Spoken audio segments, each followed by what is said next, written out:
Hello guys, আপনাদেরকে দু চারটা কথা বলতে চাই। কথাটা হচ্ছে, আমরা সবাই ফেসবুকে থাকি, ইউটিউবে, ইনস্টাগ্রামে, বিভিন্ন ক্রিয়েটাররা বিভিন্ন এতে চ্যানেলে থাকে ধরে। তো আমরা সহজে কমেন্ট করি না, ধাক্কা মেরে চলে যাই।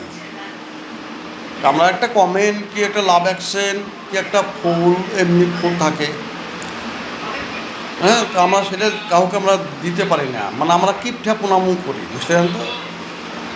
তো কিপটা পোনামু না করে ভালো মনের মানুষ হওয়ার দরকার আছে। আমি যেমন চেষ্টা করি, কিছু না কিছু দেওয়ার চেষ্টা করি, কিন্তু আমি সেটা দিতে পারি না।